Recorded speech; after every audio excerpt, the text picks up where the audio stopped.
Make your next move with American Express Business Platinum. Earn 5 times membership rewards points on flights and prepaid hotels booked on AmexTravel.com. And with a welcome offer of 150,000 points after you spend $20,000 on purchases on the card within your first 3 months of membership, your business can soar to new heights. Terms apply. Learn more at americanexpress.com/business-platinum. Amex Business Platinum. Built for business by American Express. Hey business owners, we know you know the importance of maximizing every dollar. With the Delta SkyMiles Reserve Business American Express card, you can make your expenses work just as hard as you. From afternoon coffee runs to stocking office supplies and even team dinners, you can earn miles on all your business expenses. Plus, you can earn 110,000 bonus miles for a limited time through July 16th. The Delta SkyMiles Reserve Business Card. If you travel, you know. Minimum spending requirements and terms apply. Offer ends 7/16/25.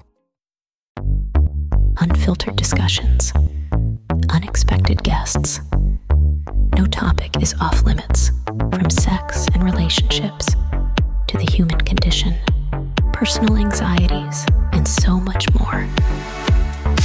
The only talk show of its kind in the world. This is The Last Show with David Cooper. Welcome in. Pull up a bar stool. Happy Friday. Happy 7/11 because it's July 11th. Don't know why I just gave out free advertising. Here's some of the interesting stuff you will learn on tonight's program. A shocking twist, a 180 in the search for extraterrestrial life. Aliens. It's not so much about us looking for them as it is them looking for us. New research says that radar systems at major airports like London Heathrow's or New York's JFK, or even on military bases, those noisy radar systems could be a "hey, come and find us" beacon to aliens that live up to hundreds of light years away. So if you're at all worried about humanity advertising, "hey, come find us," you might want to tune in and find out what the risk is. That's in 10 minutes' time. After that, rats, garbage, and New York City. 3 things that just somehow romantically go together. We will chat to a guide who works at the city's most bizarre tour, where the stars aren't celebrities, instead, trash heaps and rodents. After we educate ourselves on rats and garbage, you may never look at those 2 things the same way again.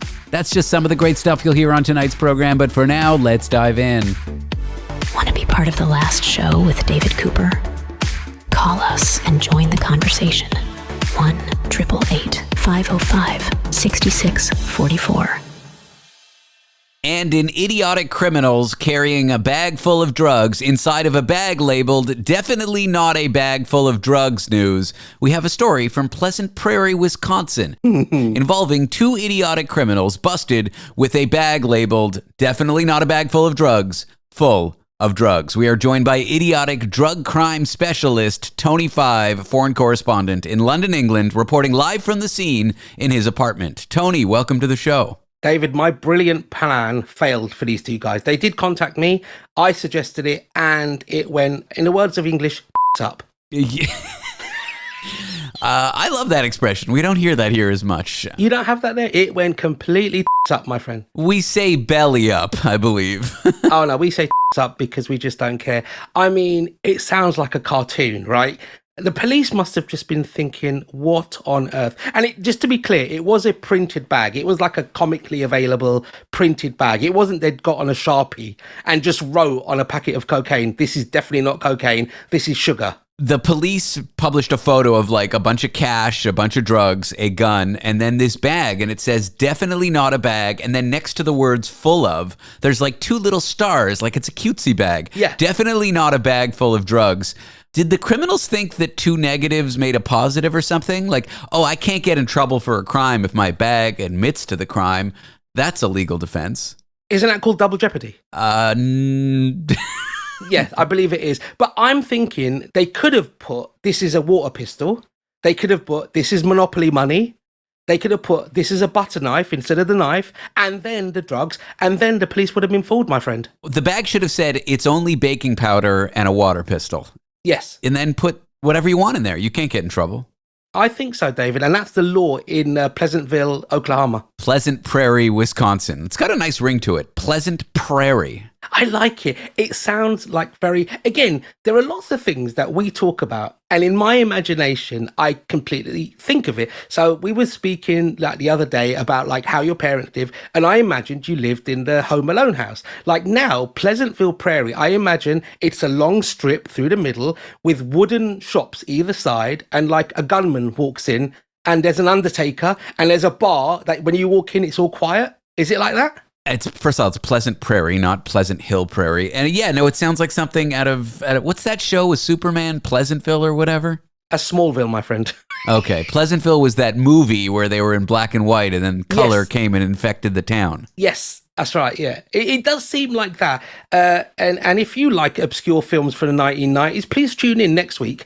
I feel like you could wear a big trench coat that says, I'm not shoplifting, and go into a department store and throw some things in there. I feel like you could run an illegal casino out of your house and have a big sign that says, not a casino. Not a casino, yeah. It just feels very strange that people still do things like that and get away with it. But for every one person that gets caught, right, there's got to be a few people. That's my way of thinking in terms of like the chaos theory. For every single thing that we report here on the show, there's got to be some people somewhere that it works out, right? It just happens for them. Well, here's my theory. I do agree, but here's my theory. You've got drugs and guns, yes. Okay? You're running them around town. You might get pulled over. The reason the cops pulled these guys over is there was an active warrant on one of them. So, like, these guys were not just, innocent people that had no history. The cops were likely to pick them up. When you get arrested with guns and drugs, the cops might be rough with you. But if while searching your belongings you have something hilarious, yes, you're going to get arrested. Yes, you'll be guilty of the crime just the same. But I feel like the cops were probably just a little bit friendlier. They're like calling their buddy over. Oh, come take a look at this. Have a look at this. And so while you're getting booked by these cops, they're likely to be friendly to you instead of roughing you up. I think it's actually a genius plan. You just get a slightly better scenario that plays out when you get busted for these things than you would if you just had them in a bag labeled definitely drugs. I agree, and I'm so sad for them. I would like to actually see if we can contact them in prison. Maybe we could and get them to call us. Maybe let's post their bail. This is the way we have a captive audience here. I realise we don't appeal to the prison crowd or incarcerated crowd anymore. I do think we do well in the prison crowd that both have a radio, but the knob that can change the station on that radio is broken. I think we do amazing in that demographic. That's called the Venn diagram, isn't it? Venn. Yeah, whatever. In other news, where I haven't got the full information, a woman in Europe was caught by a speed camera holding a mobile phone to her ear. I don't know whether you've heard about this. I saw this one, It wasn't an actual mobile phone. It was an ice pack because she'd had a problem on her phone. Now, AI's gone wrong, my friend. This is where the war on robots happens. What's going on in the UK that this is making front page headline news? Not a lot. I mean, apparently in the UK, nothing is happening in the world. Like nothing else is happening in the world. We've got pigeon news. We've got, everything else in the world. Like a dam burst somewhere. Somebody's run out of tea in a small provincial town. Yet this is what's reported. I'm looking up the article. It wasn't in the UK, Tony. You're so... she was Dutch, but I guess it made front page news in the UK. I said it was Europe. I didn't say it was in the UK. Okay, I was the one who said it was in the UK. Anyway, it made front page news in the Netherlands. She just has this blue ice pack up to her head. Yes. Because she had a wisdom tooth removed. Yes, she was come back from the dentist. I knew that much. That's kind of creepy. I knew there were cameras that like catch your speed and then shoot your license plate. But It's kind of creepy that in the Netherlands there's cameras that then I guess use AI or whatever to try to detect. Yeah, to automate the fine. Whether you're on the phone. Yeah. I mean, I guess it keeps the roads safer, but it seems a little like a creepy invasion of privacy.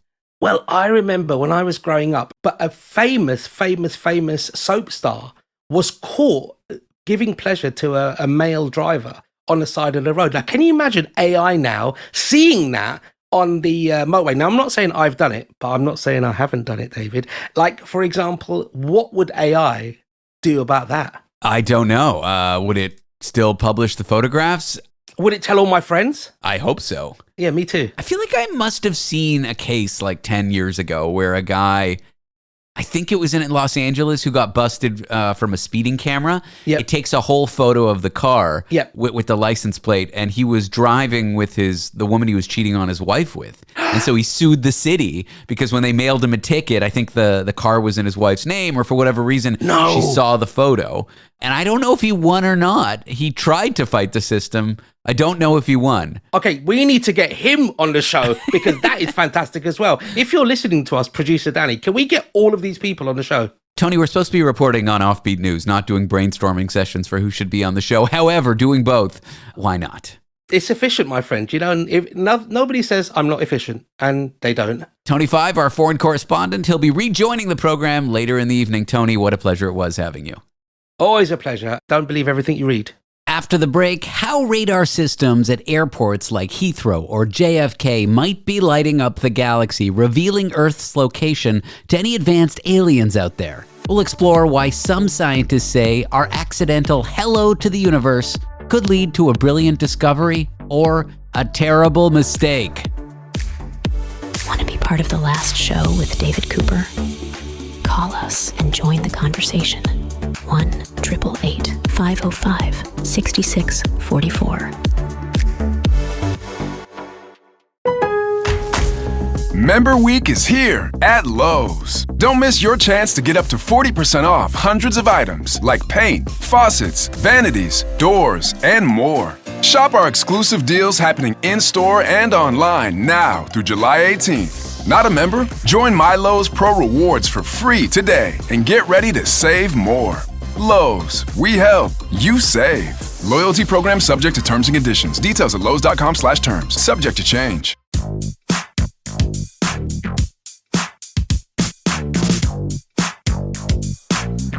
Broadcasting from the neutral zone, where every perspective gets diplomatic immunity.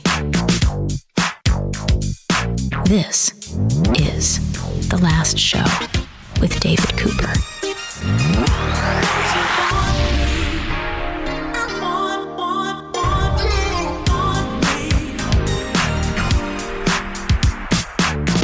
Some of Earth's busiest airports might be doing more than just guiding airplanes. They could be advertising our existence to alien civilizations, blasting a beacon that says, "Hi, alien friends, we're right here." New research shows that powerful radar systems, like ones used at major airports like Heathrow and JFK, may send signals deep into space, possibly strong enough for extraterrestrial astronomers to detect us from hundreds of light years away. I'm here to discuss this with astrophysics professor Michael Garrett, who works at the University of Manchester. Mike, welcome to the show.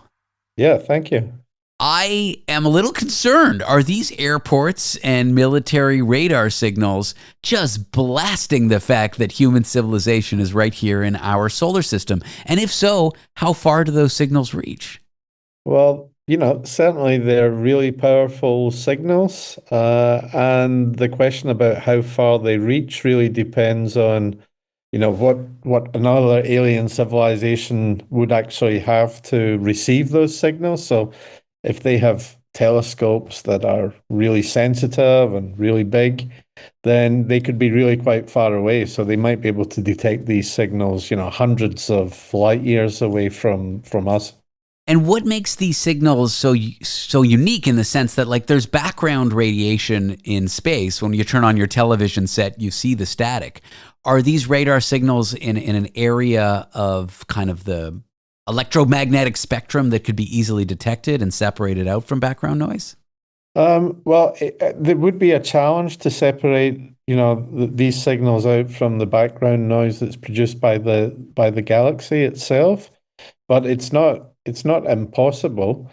So these signals are around about a few gigahertz. So sort of, I guess that's, like a few centimeters, 10 centimeters wavelength. And, they travel far and they travel wide and they're quite powerful. And if you have the right kind of telescope and you're looking at the right place on the sky at the right time, then, there's a chance you might see something.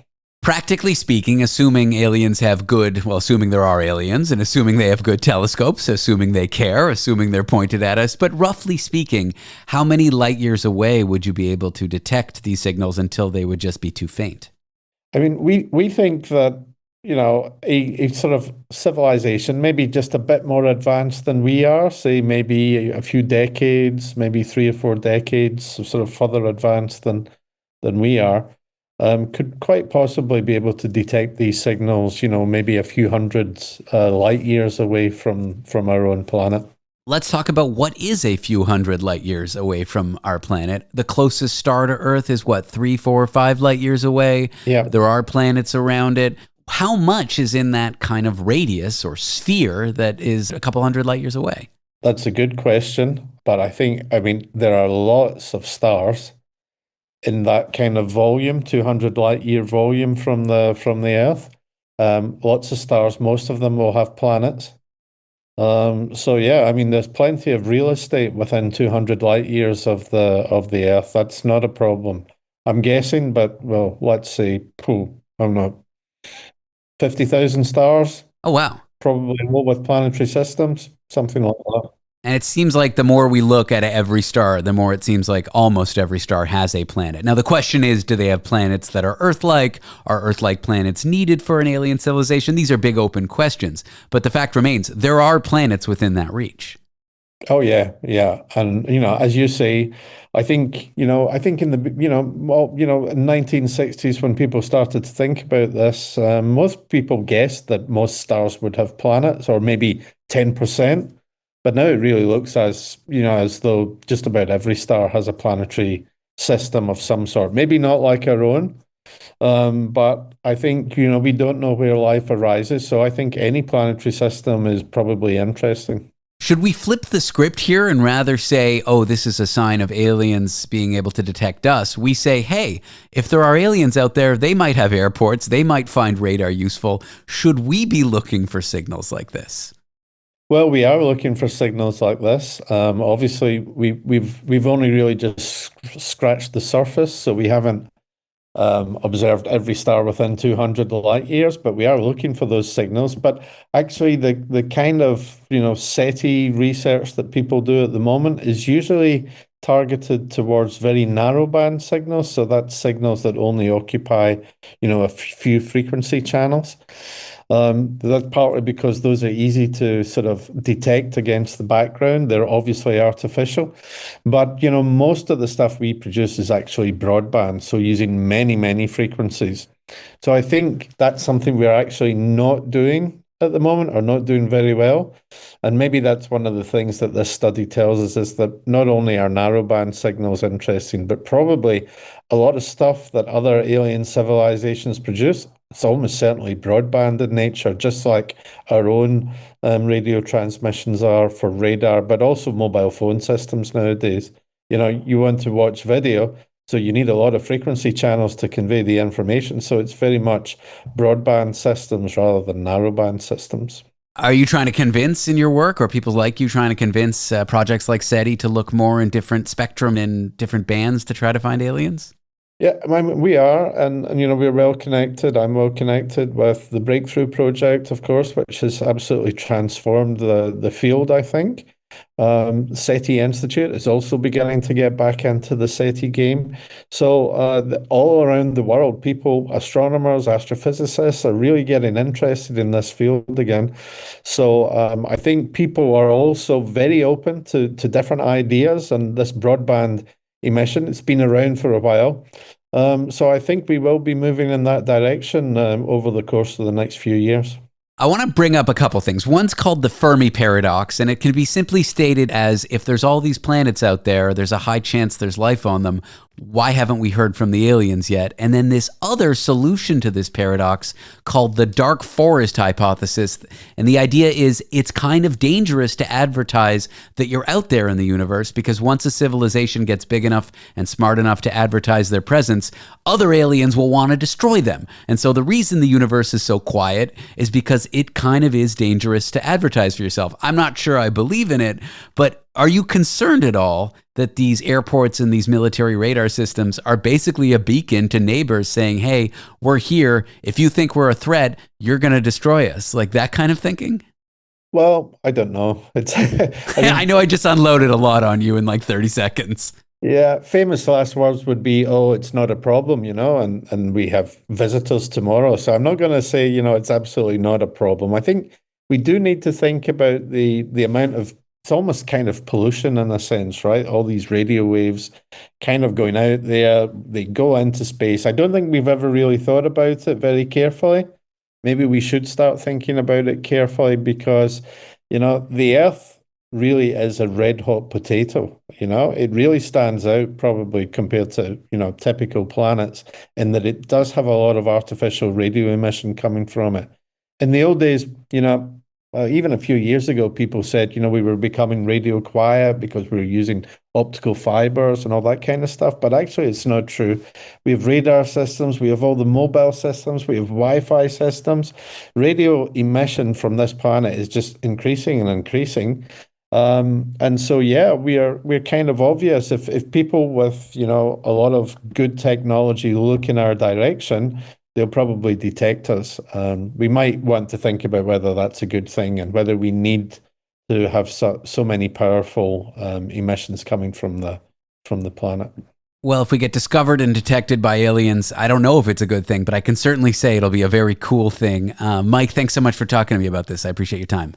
You're welcome. Professor Michael Garrett works in astrophysics at the University of Manchester.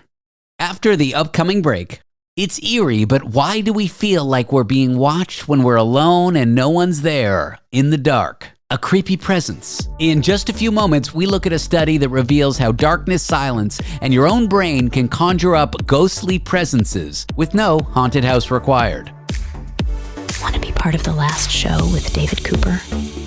Call us and join the conversation. 1-888-505-6644. Close your eyes, exhale, feel your body relax, and let go of whatever you're carrying today. Well, I'm letting go of the worry that I wouldn't get my new contacts in time for this class. I got them delivered free from 1-800-CONTACTS. Oh my gosh, they're so fast. And breathe. Oh, sorry. I almost couldn't breathe when I saw the discount they gave me on my first order. Oh, sorry. Namaste. Visit 1-800-CONTACTS.com today to save on your first order. 1-800-CONTACTS. Taste the forbidden fruit of knowledge. The last show with David Cooper. Why do we sometimes sense an invisible presence in the room, especially in the dark? Well, a new study explores the eerie, somewhat universal feeling of being watched when we're alone. As it happens, this spooky sensation might not be supernatural, but rather a normal trick of the brain under uncertainty. I am here with experimental scientist of religion, Jana Nenadalová. She works at Maastricht University in Czech Republic. Jana, welcome to the show. Hi. This feeling of an eerie presence, why does it seem to happen to us when we're in dark, isolated places?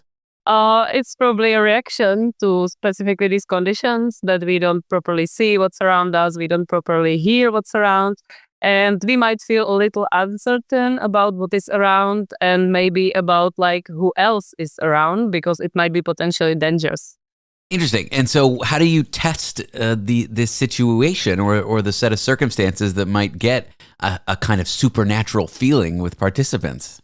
Well, we were testing it in our lab at the university, so people did not have specifically supernatural feeling, but I guess that if you would be, for example, in the forest or some old house somewhere, the haunted house or whatever, some old castle, you would probably feel a presence of a ghost rather than some other person.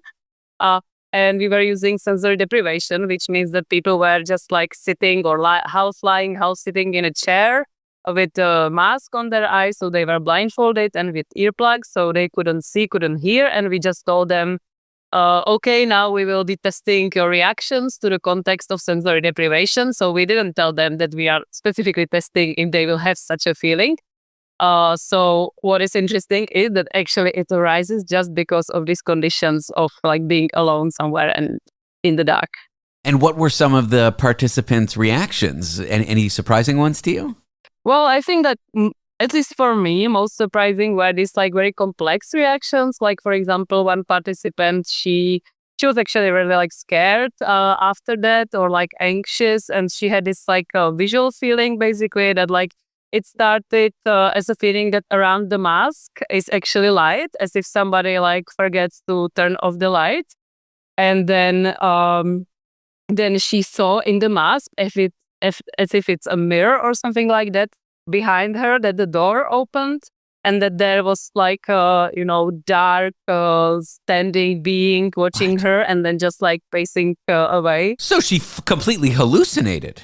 Exactly. Yeah, it was like very complete feeling. She even like heard the sounds and she saw the being there, and so it was complete complete hallucination or complete reality feeling, let's say. How many of the participants experienced something eerie like that? It was if you would ask them like directly, it was less. It was like approximately 1/3 of the people, but like then they were like using like self-reporting questionnaire where it was like almost up to 2/3 of the participants. Because the questionnaire was more complex and more like, let's say, sensitive to feelings that were like very subtle.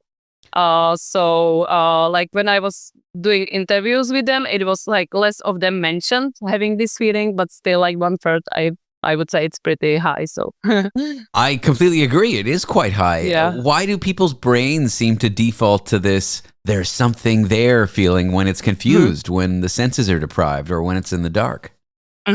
There can be like different explanations. One explanation can just be that it's like very probable that we are not actually used to be alone and in the dark. So it's like actually highly probable that there would be somebody else.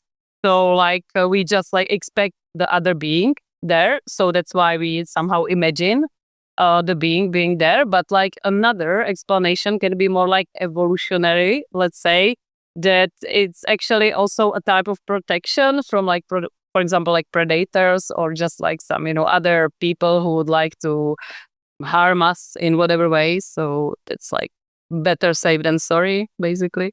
Yeah, sort of like an evolutionary thing. Like I'm trapped in a cave and there might be a spider, or I'm trapped in a cave alone and maybe some enemies are going to come. So, exactly. and if I had those reactions, I'd be more likely to survive than other people, kind of thing.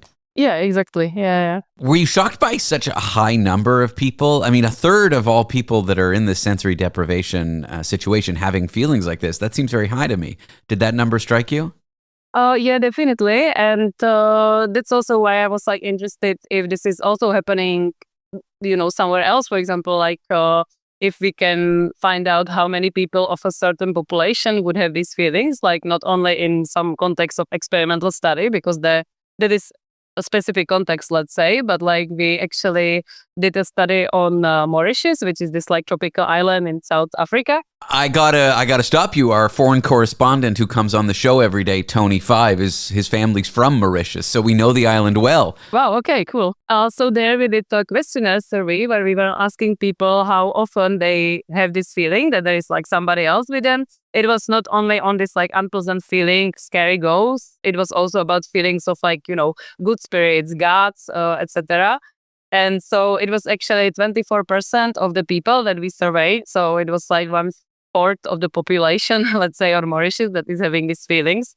So I would say that like if we would do such a survey in like, conditions of like a Western population, I would say that maybe we would be surprised how often are people having these feelings. So without, questioning people's religious views too much, could your research explain personal religious experiences, like either sensing a guardian angel or a divine presence, or on the negative side, sensing something like a demon or some evil spirit?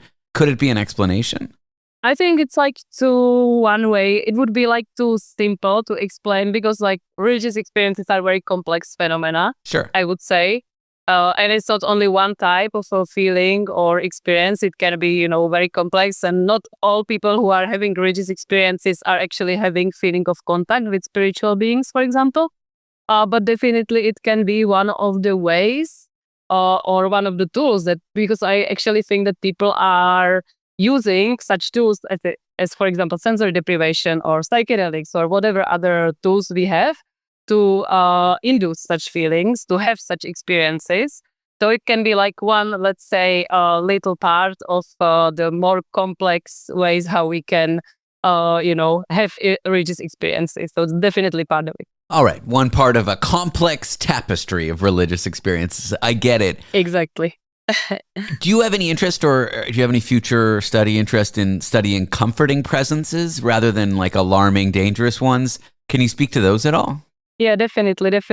Now we are planning to actually test this pleasant feelings of presence using so-called God helmet, which is basically like a brain stimulation device that is supposedly inducing such presences.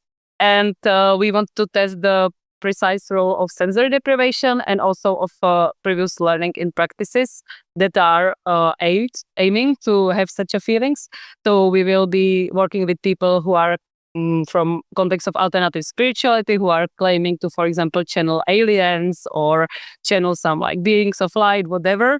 And we want to see if they, under the condition in our lab of having, this God helmet on their heads, stimulating supposedly their brain, if they will have like larger number of these experiences, and what difference will make the sensory deprivation. So they will go through the condition with or without being sensory deprived. I look forward to talking to you again about studies around channeling aliens. That's fascinating to me. But for now, thanks so much for being on the show. I appreciate you, Jana. Thanks so much for having me. Dr. Jana Nenadalová is an experimental scientist of religion at Maastricht University in Czech Republic. Okay, here's something. Do you like what you hear, but you're just tuning in, or you're not going to be with us the whole evening and you want to catch what you're going to miss? Fear not, you can stream The Last Show as a podcast. Just head to www.lastshow.pizza. That's lastshow.pizza, as always, not .com. And there you can find out more details about our podcast, including how to find it on your favorite platform and subscribe. And please do. I would like that. Up next, rats, garbage. The most grotesque walking tour of New York City that gives a history of rats and garbage. So what secrets do the rodents hold? And why might you engage in the most bizarre tour where the stars aren't celebrities, but they're rodents? That we'll cover with foreign correspondent Tony Five in just a few moments. Blech. Want to be part of The Last Show with David Cooper? Call us and join the conversation. 1-888-505-6644. At Sierra, discover great deals on top brand workout gear, like high-quality walking shoes, which might lead to another discovery. 40,000 steps, baby. Who's on top now, Karen? You've taken the office step challenge a step too far. Don't worry, though. Sierra also has yoga gear. It might be a good place to find your zen. Discover top brands at unexpectedly low prices. Sierra, let's get moving. Broadcasting intimate details and useless information from an undisclosed location in New York City. The Last Show with David Cooper. Our upcoming guest, very excited about this, leads one of New York City's strangest and most fascinating tours. It's not about architectural wonders. It's not about the great art you can see. It's all about the city's garbage and rats. From historic trash tales to infamous rodents, they guide curious visitors through the gritty underbelly of Manhattan. It's trash talk and rat talk at its finest. I am joined by Suzanne Reisman, the leader of the Rats. You can catch her at the Garbage and Rats tour in New York City. Suzanne, welcome to the show. Thank you. Thank you for having me. And of course, we are joined by special rat foreign correspondent Tony Five in London, England as well. Tony, welcome in. David, I've completely got the ick. I can't stand rats. I can't stand anything to do with rats. I don't even like the look of them. No, I don't even like rats in like movies. Like Ratatouille, I won't watch. Your favorite horror film, I imagine? Yes, absolutely. Suzanne, how does one come to lead a rat walking tour? I assume you were born in a hospital somewhere. What is the next step in your tale? So I have worked in nonprofit management and social services for over 20 years. And these are pretty bleak times, I'll say, for that type of work. And I thought I need to do something that is more joyful. Yes, I know. Talking about garbage and rats is joyful to me. Really? You sold me until you said joyful. Yeah, carry on. It's joyful. And so I'm not entirely sure what got me to this point of realizing this would be a great tour, but There is a book that's amazing. It's called Rats by Robert Sullivan. And I had read it. It actually came out about 20 years ago, and it's a nonfiction book. And it is a fascinating and wonderfully written account of sort of the history of rats in New York City. And I thought, wow, I'm going to reread this and see maybe I could do a tour from this. And then I realized, like, rats and garbage and New York City and our history and our people, we are inextricably tied together. They're the real residents. We're just the gentrifiers. This is their home. Basically, they follow our lead. That is the truth. And so this tour goes into the history of garbage. It starts with the history of garbage because the garbage was actually here before the rats. Back in the Dutch times in Dutch New Amsterdam, we already had garbage problems in the 1600s. Wait. America wasn't invented in the 1600s. I don't know where you got that information from. Well, we had our Dutch New Amsterdam, and that was the birth of Manhattan. Was it? Yes. In 1626, the Dutch came over and purchased, I'll put that in quotes, Lower Manhattan from the Lenape Indians, and immediately basically created garbage problems. Wow. Okay, I really should research that because I thought America was invented in 1822. This is what they teach you in the British schooling system. Absolutely. Well, you British people are in fact responsible for our rat issue, to be totally honest. Thanks, Tony. What happened was during the Revolutionary War, the British brought over mercenaries from Germany, Hessian soldiers, and on those ships with the Hessian soldiers were these brown rats. Racist, but okay. Okay, we'll call them their other name. They have many names. They're actually known as Norway rats. So Norway rats, Norwegian rats, brown rats, sewer rats, wharf rats, water rats, street rat, whatever you want to call it. Hood rats. That is the rat that came in during the Revolutionary War. They came with the Hessian soldiers. They got off. They saw all this fetid garbage. They saw a war-torn landscape with trenches that had been dug. And they were like, yes, jackpot, we have made it.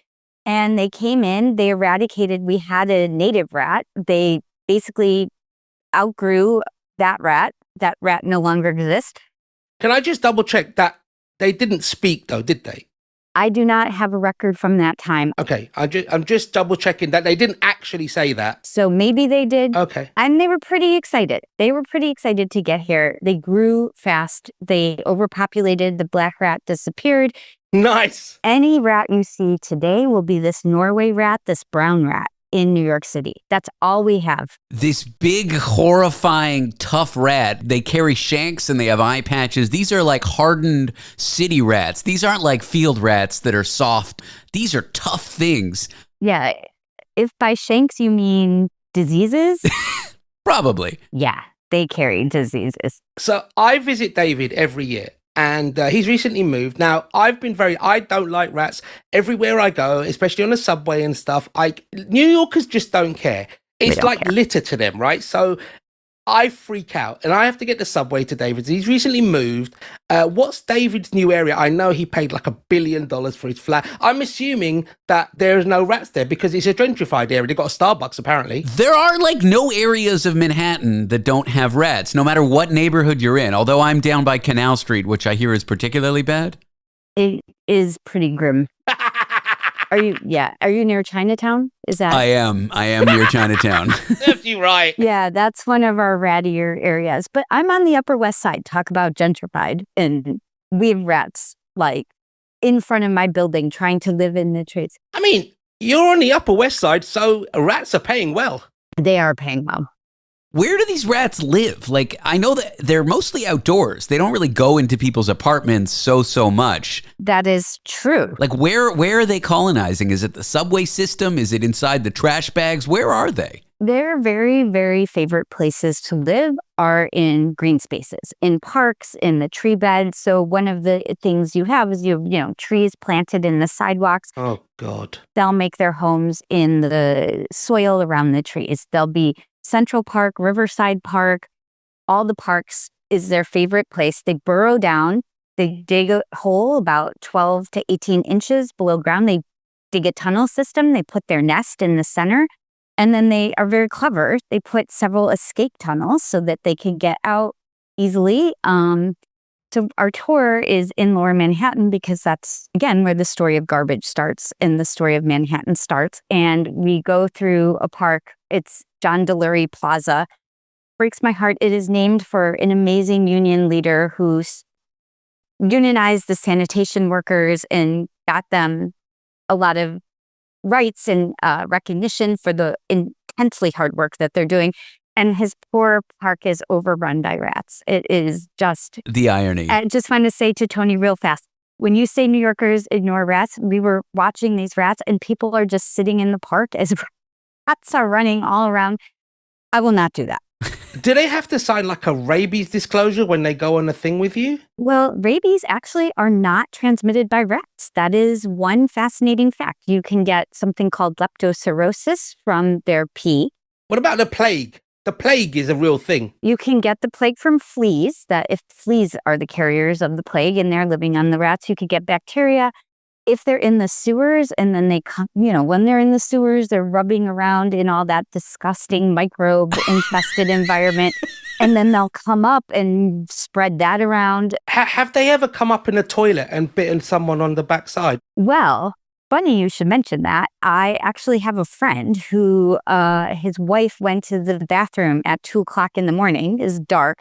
She lifted the toilet lid and heard something and turned the light on and saw a rat in her toilet. They can come up through the sewer pipes? They have taught themselves to swim. They've taught themselves to hold their breath for long periods of time. David, do you remember I said I was going to stay with you this Thanksgiving? I rescind my invitation and I am no longer... I'm staying on the highest possible floor that I can afford in New York City. Oh, that's not going to stop them. That's not going to stop them. Will go up. They will go, maybe you're not getting, if you're on the 30th floor, maybe not, but they definitely are not just on the ground floor in toilets. That said, they really don't prefer to be you're scared of rats, Tony, but they're actually more scared of you. They really, really do not want to be near human beings. That's not their interest. All right. When we come back, we'll learn some of the biggest misconceptions about the rats and garbage of New York City. I'm here with Suzanne Reisman, a garbage and rat tour leader in Manhattan, and she claims to be the leader of the rats. We're also here with foreign correspondent Tony 5. More rats in a minute. Want to be part of the last show with David Cooper? Call us and join the conversation. 1-888-505-6644. This episode is brought to you by State Farm. Knowing you could be saving money for the things you really want, like that dream house or ride, is a great feeling. That's why the State Farm Personal Price Plan can help you save when you choose to bundle home and auto. Bundling, just another way to save with the Personal Price Plan. Prices are based on rating plans that vary by state. Coverage options are selected by the customer. Availability, amount of discounts and savings, and eligibility vary by state. We're here because your heightened awareness deserves heightened entertainment. The last show with David Cooper. All right, our conversation continues with Suzanne Reisman, the leader of the Rats. She helps run a tour called Garbage and Rats in New York City. It is a walking tour about the rich rat and garbage history of this city. We are also joined by foreign correspondent Tony 5. David, do you think that there are people that go on TripAdvisor and see the Rat Pack tour expecting Sammy Davis Jr. and sort of Frank Sinatra and are sort of dragged around New York to look at the dirtiest places with garbage and rats? I don't know. Suzanne, has it ever happened? No. Although it is very ironic because New York City does have something called the Rat Pack. It's a city program to help eradicate rats. What it's called... From their own description, to be a member of the Rat Pack, you are a member of an elite anti-rat activist squad. There are about 200 of us. I'm a member of the Rat Pack. I'll see if I can get my little logo from my T-shirt here. Wow. What you do is you get trained by the Department of Health. We have a rat academy that you attend. You learn about rat habits, how to spot rat habitats, how to eradicate rats, how to work with the city. Or eradicate rats. Well done, Tony. Well done. Thank you, David. Carry on. Yes, eradicate. And then we have, in New York City, we have a rat czar. That person is wonderful. Her name's Kathy Karate. She coordinates with she works across the 5 boroughs with different city agencies on mitigating rats. And so to be part of the Rat Pack, you go on a rat walk with her, and she shows you in real time all the things that you've learned from the Rat Academy and how to put it into practice. Then you do a rat mitigation or other community service project. Mine was, I went to the Bronx. I went outside Yankee Stadium, where, let it be said, it is known that the food vendors at Yankee Stadium will come out after games and dump their garbage into the park rather than pay to have it cleaned up. So they have a very serious rat problem in a community with limited park access. Okay, I need to stop you there. You are ruining my trip to David. I can't go to the Yankee Stadium. I can't go to his house. No, you can go to Yankee Stadium. You can't go to the park. Right. So where can I go? Let's flip the script. Where can I go this year when I visit him? Because I'm now looking up my BA flight, working out if I can cancel it. You want to go on the non-rat and non-garbage tour. You want to avoid these things. Is there anywhere in New York City that's safe? You can come on my Unexpected Wall Street tour. That one just explores the unexpected history of the financial district. I have not seen a rat, but we did see a wild turkey on that tour. I'm happy with turkeys. I've always told David I want turkey for Thanksgiving. So that I'm fine with. I mean, if I did need to find your tour, where is it? It's on TripAdvisor.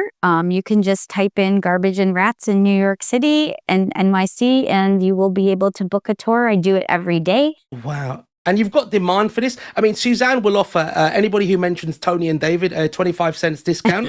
25 cent discount. As publicity. 2.5 cent discount. Yeah, cash refunds. I will give you your quarter back in person. Question for you. Misconceptions that people have about either New York's garbage system. I know like the stereotype is the garbage bags are always on the street, but I know the city is more and more using bins. Or misconceptions about how infested the city is with rats.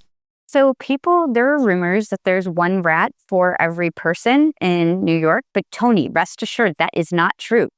The best estimates we have actually come from a study done in 1949, where the scientists in charge estimated one rat for every 36 people. And these were wartime rats. These were real Battle of Britain type rats. And I get that. But I have a question. David once mentioned something to me which gave me absolute nightmares. And I want to know whether this is true. The Rat King. Oh, yeah, the Rat King kind of is true. They can, in super overcrowded boroughs, their tails can get very tangled together. Oh. And it makes them... They become this giant rat mass. It's kind of a horror show.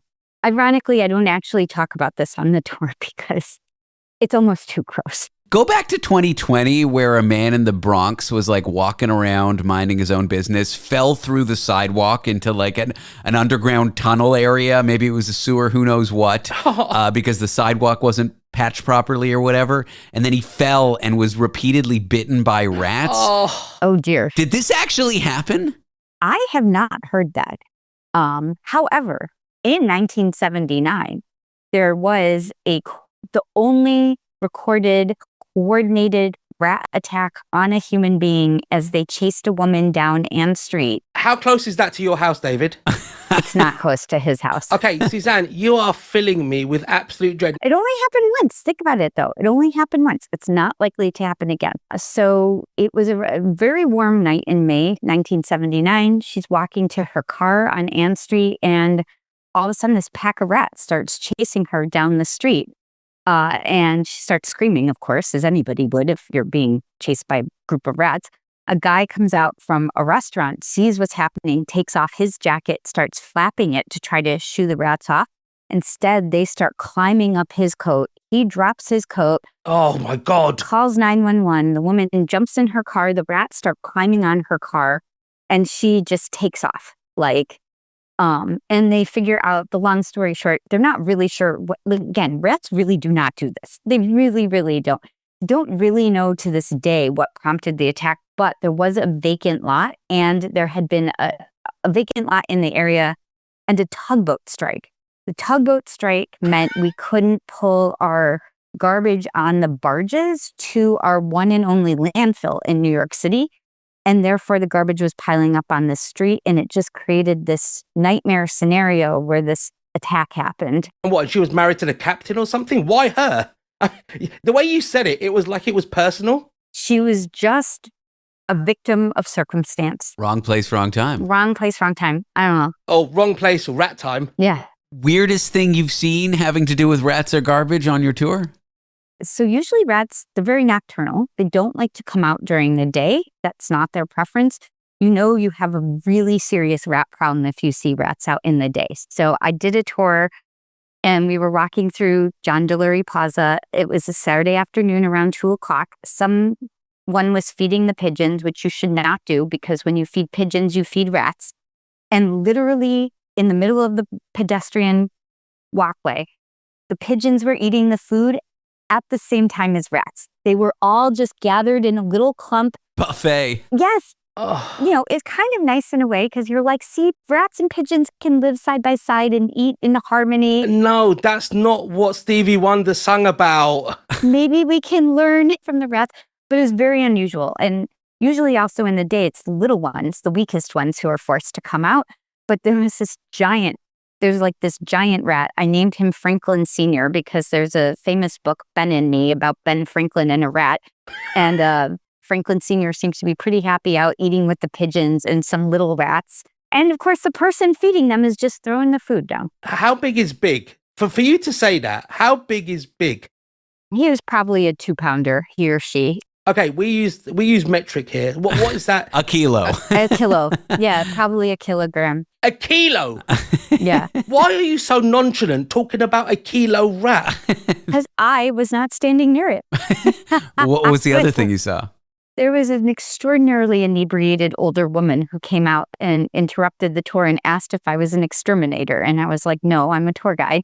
And then she told me, and she exhaled this wine cloud in my face and then told me across the street, there's an alley called Riders Alley, which we do go to in the tour. And in the 1990s, she saw some men going in with baseball bats and sacks. And so she went up to them, as you would do in a nighttime alley in the dark with men with baseball bats, and asked them what they were doing. And they said they were beating rats to death and putting them in their bags and taking them home to feed their pet snakes. All right, well, this tour is called the Garbage and Rats in New York City Walking Tour. You can find it on TripAdvisor. Suzanne Reisman is the leader of the rats. Suzanne, you know what? It was great having you here in the sense that you're a wonderful guest. Thank you. But it was also horrible having you here. Never come on this show again. I enjoyed every second of horrifying you. Thank you so much. Thank you, Suzanne. And Tony Five, thanks for being here as well. I don't want to be here, David. Have a great day. Up next, an expert on what really happened in the 1940s in Roswell, New Mexico. Is it aliens? Is it UFOs? It certainly wasn't a weather balloon. So revisit with us one of the classic extraterrestrial conspiracies in a few moments. I am David Cooper, and this is The Last Show. This episode is brought to you by Polestar. There's only one true way to experience the all-electric luxury SUV Polestar 3, and that's to take a test drive. It can go from 0 to 60 in as little as 4.8 seconds with the dynamic handling of a sports car. But to truly understand how it commands the road, you need to be behind the wheel. Up to 350 miles of range, the 3D surround sound system by Bowers & Wilkins. It's all something you have to experience to believe. So book your test drive for Polestar 3 today at polestar.com. Keep listening to The Last Show with David Cooper, because the alien invasion can wait. The Last Show with David Cooper. It's back to conspiracy theory basics here on Conspiracy Corner. We are joined by political science professor at Humber Polytechnic, who co-hosts the Uncover Up podcast, Dr. Lee Kuhnle, to discuss what really happened in New Mexico in 1947. Roswell. Lee, welcome to the show. Thanks for having me, David. Decades of rumors, government denials, alien conspiracy theories, people who believe, people who don't, and people who remain skeptical. I feel like there may well be no more famous purported alien crash than what happened in New Mexico. Yeah, you're right. 1947, something shows up in a farmer's field, and that is not exactly the beginning of the UFO story, but it starts close to the beginning, and it has legs, and it has been with us ever since.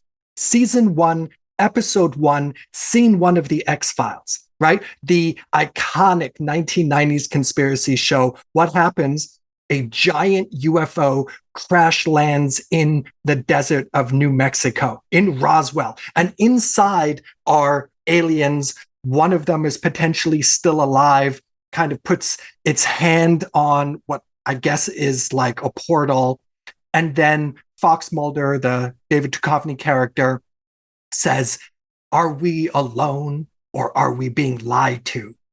And it is just like when you think of UFOs and when you think of where they, like the history of them, Roswell, that's the start of it in a way.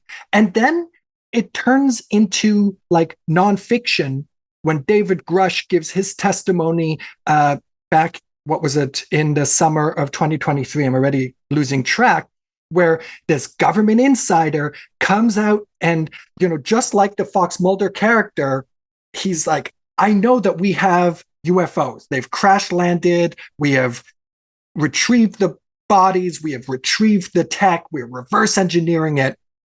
And all of this stuff comes back to this purported event that happened.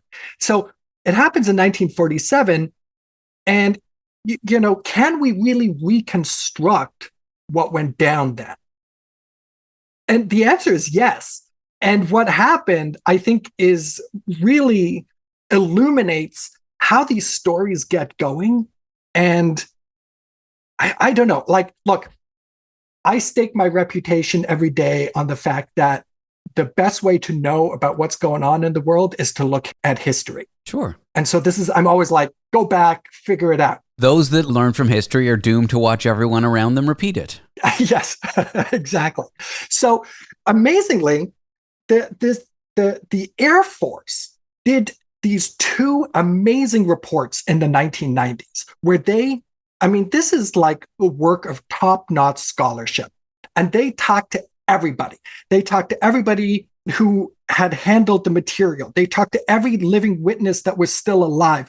If the person died, they talked to their widowed, they talked to any relative, they try and get all this material. And through that, plus newspaper reports of the time, eyewitness testimony, and also some insight that we today have into secret projects that were happening back then, which were secret back then. Yes, we've long talked about it on the show. Conspiracy theories at the time, there were cases where it was the Air Force trying to cover up stealth fighter technology, stealth bomber technology that we now know about, but at the time they wanted to keep a secret from the Soviets and foreign adversaries. Exactly. And with all of these pieces, we can totally reconstruct what happened.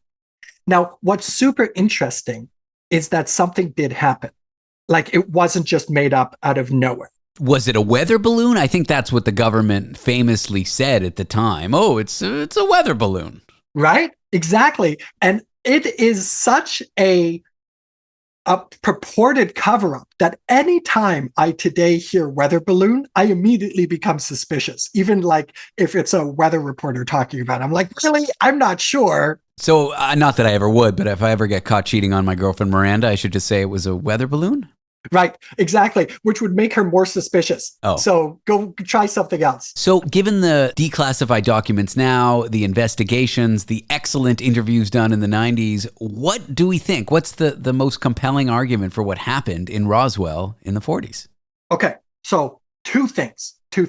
One is there's an event that happens on that day, and I'll tell you about it in just a second. But the second thing is that the Air Force, in their investigation, notes that the contemporary story around Roswell actually conflates what happened in about a 10-year period.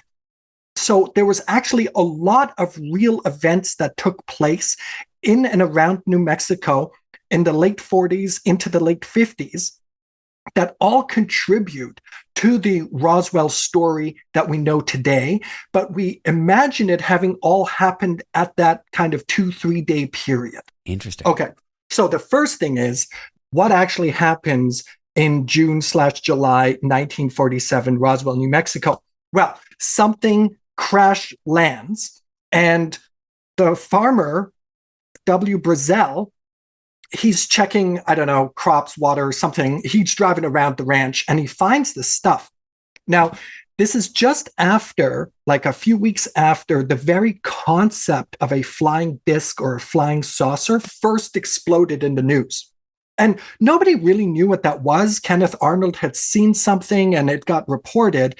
And so there is this buzz in the media ecosphere about flying discs. And so Brazel is like, hey, maybe I have one of these, because nobody knew what that meant. Nobody necessarily made an alien connection. So he drives to town with it. And we can see from the newspaper, there's pictures and there's reports of it. What does he find? It's tinfoil. It's lumber, like balsa wood, I think. Considerable amounts of Scotch tape. There was a glued fin onto one of the pieces, and a large amount of like kind of a neoprene balloon type material. This sounds like a back alley spaceship. This sounds like a high school project. Exactly. And so now to your question, right? Like, what was it actually? Most likely this was part of what was then a classified project known as Project Mogul. And these were using high altitude balloons in order to spy on Soviet atmospheric nuclear tests. So there wasn't an easy way for Americans to find out what the Soviets were doing in terms of nuclear testing. And the idea was these balloons, they would have very sensitive sensors on it, which would be able to pick up the fact that they were blowing stuff up. But that, of course, had to be secret. Now, the thing is, to the untrained observer, they do actually look quite similar to weather balloons. So if you were not read into the project and somebody brings you a bunch of Scotch tape, tinfoil, balsa wood, stuff like that, and they actually try to piece it together, they're doing this in front of reporters. They're at, I think it was Major Marcel's office. They're trying to put it together. It's not like, secret military helicopters came in and whisked everything away. This was like a public event, and it was probably, though, part of a secret project. In fact, when the project becomes later declassified, one of the guys who worked on the project, his name is Moore, now, which is problematic because that's also the name of a guy who wrote the famous book about Roswell, which was kind of the myth. He is like, yeah, we lost track of one of the balloons. It was launch number 4. And in looking at all the materials that they found that day, he's like, that's our balloon. That's what it was. So weather balloon was a cover for balloon to spy on Soviets, which they did not want the Soviets to know. Exactly, except that it might not even really have been an intentional cover, because the people who were getting this material at the Air Force Base were probably not read into the Project Mogul themselves. And they were just like, yeah, this looks like a weather balloon, which occasionally malfunctioned and would crash in farmers' ranches all the time. It looks like the theories that surrounded the crash in Roswell, New Mexico in the 40s were actually things that happened over a decade that started on this spy balloon crashing. We'll talk more about what those are with Dr. Lee Kuhnle on Conspiracy Corner in a moment. Want to be part of the last show with David Cooper? Call us and join the conversation. 1-888-505-6644. Hi, this is Javon, your Blinds.com design consultant. Oh, wow. A real person. Yep. I'm here to help with everything from selecting the perfect window treatments to... Well, I've got a complicated project. No problem. I can even help schedule a professional measure and install. We can also send you samples fast and free. I just might have to do more. Whatever you need. So the first room we're looking at is for... Shop Blinds.com now and save up to 40% site-wide. Blinds.com. Rules and restrictions apply. Exploring both interstellar and interpersonal space-time continuums. The Last Show with David Cooper. It is Conspiracy Corner. We are joined by Dr. Lee Kuhnle. Check out his podcast, The Uncover Up. He is a political science professor at Humber Polytechnic. Lee, we are discussing Roswell, New Mexico, the famous alien crash or crashes or conspiracy or conspiracies that happened. It seems like over a decade. The original precipitating incident appeared to be government tech, a balloon used to spy on the Soviets. And it seems like it's possible that the Air Force's explanation that it was a weather balloon may well have been because certain people in the Air Force didn't even know about this top secret project, because probably the Americans didn't want the Soviets to know they were spying on their Soviet program. Yeah, exactly. But then the mystery becomes, how do you go from this sort of mundane event of something like a weather balloon crashing? And look, even you read the actual Roswell Daily Record, which was the newspaper that was covering this, they had interviews with people who were like, oh, it's probably government tech they don't want us to know about. Nobody said aliens, right? Like nobody. Everybody was like, oh, either it's a hoax or it's government tech. How do we go from that to, it's like a stand-in for the alien hypothesis. Like if you are into aliens and UFOs, Roswell is your like touchstone. It's the foundational story. How do we go from this kind of almost non-event to that, right? I mean, that's the great question. That's what I want to know, because somewhere along the line, we have people talking about alien bodies. We've got spacecrafts. We've got interdimensional technology. Side note, if they navigated our galaxy and figured out how to do like intergenerational travel where the aliens had to be in stasis or give birth to generations in space, or figured out faster than light travel, like if they solved all that only to get to Earth, you think their spacecraft is so lousy it's going to crash? That's another thing that I want to know. That is a whole nother thing. And it's a good point. But you're right. Like that part of the story doesn't make a lot of sense. But you talk about alien bodies, and I got to say, I found this so fascinating. So again, I'm going back to these Air Force reports. And let me ask you, David, what does the typical kind of cultural representation of an alien look like? I'm thinking green, big head, a little bit shorter than us, hairless, big eyes. What do they call them? Greenheads or big eyes? Or there's a name for it. The Greys, I think is what they call them. Yeah. The Greys. Well, yeah, exactly. So elements of this description come from people's encounters with test dummies that were being used in New Mexico in order to help keep pilots safer as, like airplane technology was developing quite rapidly after the Second World War. We start getting jets and stuff like this. The Air Force starts basically throwing test dummies out of airplanes or from balloons. And here's what would happen, right? They come crash landing down. And then what happens next? Occasionally, they are spotted by people. And people come up to these crash dummies. The crash test dummies are often bald. They are totally hairless, like they don't have eyebrows, facial hair, anything like that. They are sometimes a bit shorter than the normal size human being. And importantly, at least for alien mythology of the time, they always wore a one piece, like a kind of a onesie jumpsuit kind of thing. Sounds a lot like a crash test dummy to me. It does. But it also starts to sound a little bit like the aliens as we depict them today, right? They're hairless, they're short, they have 4 fingers. The reason they have 4 fingers is that a lot of these crash test dummies being thrown out of airplanes, would occasionally lose digits. And so the things that people would encounter, which were kind of human-like, but not exactly, right? If we just took the crash test dummy description out of that, you can start to see the beginnings of the mythology of what the aliens look like.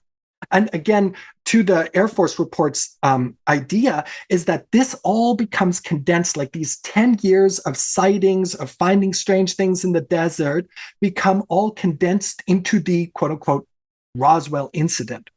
There's, of course, then the other thing that happens is the military shows up and whisks everything away. Sure. Right. And so, because that's the point. We need to know what happened to the crash test dummies to see, right? So then that's also part of that story. So you have a bunch of these events. There's others I don't have time to elaborate. There's a guy who gets a hematoma, which contributes to the large head theory and stuff like that.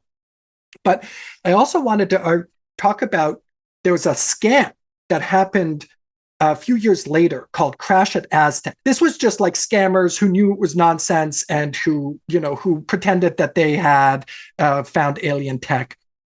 And that story kind of stuck around, and it's what we today imagine the Roswell story to be. But it was a fiction, or it was a scam about another event, Crash at Aztec. Okay, that gets debunked by a wonderful journalist, J.P. Kahn. He does this deep investigative article, shows that, the experts were fake, the materials were just like aluminum or whatever. But then in the late 70s, one of the guys, Jesse Marcel, who was there at Roswell and picked up the pieces, he starts saying stuff like, oh, it's weird, it's not of this world, to the National Enquirer, which maybe for some of your younger listeners, this was like just a nonsense magazine that would just like, there would be like giant baby eating snails. That would be like their kind of stories. Yeah, it's like the equivalent of a British tabloid, but in the U.S. I mean, this is not a scholarly academic journal. Not news, no. And so that starts this kind of reconsideration. Oh, maybe there's something there. And then Charles Berlitz and Moore, they write a book in 1980 called The Incident at Roswell, or is it The Crash at Roswell? There's a number of books. I forget the exact title. And they really summarize the contemporary mythology. Now, for most of us, that's where the actual story of Roswell starts. Because as we said, what actually crashes in the field is a bunch of, tape, Scotch tape and wood and tinfoil and whatever. It's though in the late 70s and early 80s when we start merging the real events that people saw with the Air Force crash test dummies, the Project Mogul, that kind of stuff, with the Crash at Aztec myth. And this gets kind of smushed together into this new book, which is like, oh yeah, no, what really happened was a saucer crashed. It had aliens. The aliens were short. They had 4 fingers. They were hairless. The military came, whisked everything away. They don't want you to know about it. But because there are a couple of people who will not be silenced, like Jesse Marcel and, some other quote unquote first person accounts, eyewitness reports, that's why we know that actually the aliens have landed and the government knows all about it. Now, I alluded to it earlier in our interview, but was there some incentive for the U.S. government for people to believe it was aliens to provide cover for some of these military technologies? That's such a good question. And we need like another 10 minutes to talk about it. But in short, there are 2 or 3 things going on inside government agencies today as back then. One is you have true believers within the government being like, this is definitely aliens, and we need to find out what's going on. There is also the cover stuff where secret tech can't be revealed, and aliens is a great cover story for those people who are kind of not going to shut up about it. And then 3, there are just genuine researchers also within the Air Force, also within various branches of the government who are like, what is going on here? Could this be Soviet technology that we don't know about? This might be a serious national security threat. We better figure it out. And so those 3 streams are continuously happening back then as today. Food for thought. Well, thanks for going over what happened in Roswell, Lee. I've enjoyed you being on the show. Appreciate your time. Thanks for having me, David. Dr. Lee Kuhnle, a political science professor at Humber Polytechnic. He co-hosts the Uncover Up podcast. Search that wherever you get your podcasts. After the break, a controversial figure, an investor behind billboards that read, "I buy crack houses." Really? Is it offensive? Is it just honest? We'll ask him why he's doubling down and what happens when he buys these houses. Now, is there logic behind this marketing stunt and controversy? Find out up next. Want to be part of the last show with David Cooper? Call us and join the conversation. 1-888-505-6644.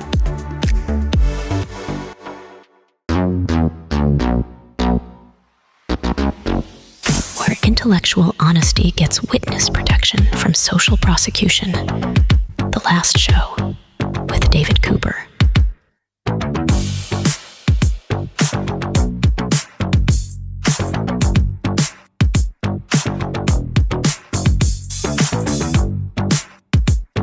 We are here with the man behind Cleveland's most talked about billboards right now. A huge advertisement, signs that proudly shout, "I buy crack houses." Investor John Williams says it's just smart and fun marketing, but critics call it offensive. Today we'll hear whether he stands by his message and what really happens after people buy these, for lack of a better word, crack houses. John, welcome to the show. Thanks a lot, David. I appreciate you having me on. I get that it was maybe a publicity stunt. Those are my words, not yours. But the wording, "I buy crack houses" on a billboard, was it shock humor? Was it brutal honesty? Walk me through the thought process here. It's brutal honesty. It's the reality that many cities face, especially Cleveland in America. In the county, in Cleveland that resides in, Cuyahoga County, there's 9,200 homes.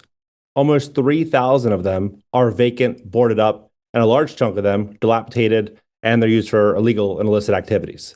And so when you're talking about 25% of the entire housing stock not being used, wow. And then you have 15,000 people in Cleveland on the Section 8 wait list waiting for a shelter, it's a problem that needs to be solved. And it's been sitting there for a decade plus and no one's touched it. So saying, yes, I buy crack houses, it does one of two things. The first, it highlights a significant problem that Cleveland's facing, and it starts that conversation of how we can solve it. Some have certain opinions, but the same thing comes out at the end. Someone needs to step up. Someone needs to do something. I get that it's like in your face, fun marketing. You get that it's a little offensive to people, but maybe that's kind of the point, to start the conversation, something that most people dare not talk about. Talk to me about what you do when you buy these things. When people say it's offensive, I think the truth sometimes is offensive, but just because it's offensive doesn't mean we shouldn't face it. Fair enough. And we live in a sensitive society now where a lot of people say a lot of things are offensive. And because it's offensive, it just gets ignored and the problem grows. No, I think that's a fair take. I really do. But to the original question, you buy these things. How do you flip them? How do you make money off them? What do you do to them? What's the logic here in buying them? Yeah, so we have a unique spin. So a lot of investors buy homes. Let's say they buy it for $1, they fix it up and they want to sell it for $2. And then it prices out the locals. But what we do is we buy these homes that are dilapidated. These properties, by the way, you cannot get bank financing. This isn't a home that otherwise would go to a first-time buyer. Because you're buying these homes in cash, then you have to put a new roof on them, windows, cabinets, HVAC. You're spending 50, 60, 80 grand fixing up these homes. A first-time buyer is going to go put 5 or 10% down, go into a nicer neighborhood, and bring their toothbrush and call it a day. Sure. And so we buy these homes, we restore them, we turn them into affordable housing. And the investor will simply just hold the property and they get a good return. And the resident of that property gets a great place to live. So it's a win-win. I imagine putting your phone number on a billboard like that has led to some wild calls. What are some of the people that have called you said? When we get probably 150 to 200 calls a day. And in the beginning, like the first 24 hours, I think there was like a shock factor. There was a lot of people that were off. Then after that, the support has been overwhelming. I just posted a video talking about this. Everyone is in support. You go on Cleveland 19's YouTube channel and you read their comments. It's probably 2 or 3 negative for every 20 or 30 positive. And you're seeing the same type of engagement and response. People are saying, look, it's a problem that needs to get solved. And at least this guy, love him or hate him, he's highlighting this issue. Okay, well, let's talk about some of the solutions to the problem. Is there a particular success story where you bought an abandoned, boarded up house with people in it doing illicit activity, fixed it up, and created a little pocket community that was successful or thriving? Yeah, I mean, we had 4 homes turned over just before the 4th of July, moved in 11 people, and we have 6 other properties that are going to be moving in 19 people on the 1st of August. So we're doing everything we possibly can do to restore as many properties as possible. And we look forward to collaborating with local politicians to make more of an impact. Now, is there a humor component in this for you? Like, do you find the billboards funny, or are you really just trying to start that conversation that people would claim is controversial? Well, we have to ask yourself, what is the purpose of marketing? The purpose of marketing is for people to know you, know what you do, and they know how to get a hold of you. And so if you were to drive down a freeway in Cleveland, you would drive by 49 billboards. You would have no idea what any of them do because you're not paying attention. You'll see the 50th, that'll be mine. You'll know exactly who I am, what I do, and how to get a hold of me. I suppose you're here by that definition. Exactly. To your critics, we've got someone in the city council saying this is not a good way to do business. You've got people that are saying the ads are disrespectful. How do you respond to it? It's kind of interesting because I've heard mixed reviews about the person that said that it was disrespectful and after the fact, where now they're, taking a different spin on it. So we'll see how this all shakes out. I have a feeling that in the matter of the next couple of weeks, there will be more of a collaborative effort to resolve the issue, because how someone feels is almost irrelevant versus what actually comes out at the end. What comes out at the end could be we start housing people, and we live in an affordability crisis in this country that needs to get solved one way or the other. And when you have thousands of homes that otherwise could house people, that's a really big issue. Now, another big twist on this that a lot of people aren't taking into consideration, and this is like a global issue. If you look at one part of a city, you'll see that homes are really nice in the nice end, right? Sure. Nice schools, kids are getting a great education, safe, great communities. Then you go on the other side of town and it's run down, crime, drugs, all that. One of the main reasons that it's like that is because, let's say it's a $500,000 home in a nicer section of town. The tax base on that property in Cleveland, it might be 2%, right? $10,000 a year. Whereas in the other side of town, that $20,000 home pulling 2%, they're making almost nothing. So on the nice side of town, they're getting more funding for schools. There's less kids per classroom. They're getting more updated textbooks. The neighborhoods are safer. It's just a way better standard of living. Sure. And you go on the other side of town, it's rough, right? When you start to bring in capital to fix up these homes, it provides a safety net for the people that live there and a better education and lifestyle for the local residents. So you're saying fixed up homes, higher taxes, more tax revenue to local authorities means better infrastructure. Correct. The backlash, though, has it helped your business? Has it put you in the spotlight? Has it made your job harder? Oh, it's definitely helped. Like, without question. I was in a talk show yesterday or 2 days ago in Ontario, did see Cleveland 19, did another one. I mean, we've done all these different outlets. Fox LA just was talking about it this morning. So everyone's talking about, the crack house situation. What's your opinion on this investor? But everyone realizes that we're in an affordability crisis and somebody needs to do something, because there's all these homes in all these cities that are just basically being ignored. I see your story. I still find it a little offensive. I also find what you're doing in these neighborhoods potentially helpful. I think there's more nuance than just the slap in your face billboard. I also think you're kind of a genius lesson in marketing. Did you come up with this all yourself, or did someone help you? No, I came up with it myself. You've done well, and it's kind of impressive, the press you've gotten just by figuring out this ad campaign on your own. I really appreciate that. I mean, I really want to make an impact in Cleveland, in these areas. And we have a opportunity right now to do this. Like, if we can do it in Cleveland, then this could be a staple that other investors could be fulfilling on in other cities. And if these homes aren't being flipped and they're turned into affordable housing, it's a huge opportunity for us to supply a lot of housing, make money in the process, and fix up a lot of dilapidated communities and neighborhoods. And the irony is, once you do fix those up, banks may be willing to take on lenders to then buy the homes from you. Well, we wouldn't sell them. We would keep them as stabilized rentals. I just mean by revitalizing an area that a bank won't give loans to buy homes in, correct. Banks may start doing it then. Correct, because they'll say, look, this neighborhood isn't as risky. Like, there's infrastructure being built here. We feel comfortable lending money here. But a lot of these neighborhoods are so dangerous and bad that banks are like, forget it, I'm not touching it. Well, John Williams is a Cleveland-based investor. John, where can people find you online? At This Is John Williams. John, thanks for joining me on the show. Thank you, David. That is a wrap on the night, and that is a wrap on the week. We will see you here Monday night. Do not forget to subscribe to our podcast. Head to www.lastshow.pizza. Find out how to grab the Last Show podcast on your favorite app. That's lastshow.pizza, not .com, for inexplicable reasons. I got no sage-like wisdom, so instead I'll share some sage-like idiocy with you before we head out for the night. I'm David Cooper, this is The Last Show, and you can't make an omelet without breaking a few eggs.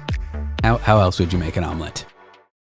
Big Brother is back. Let's freak it go! This summer, the game gets hotter, the alliances get trickier, and the blind sides, brutal. Just a roller coaster of backstabbing and craziness. New house guests, new twists, same epic drama. Bro, I'm gunning for you. You're my #1 target. Who can you trust when everyone's watching? Game on, baby. Big Brother, All new Wednesdays, Thursdays, and Sundays on Global. Stream on Stack TV.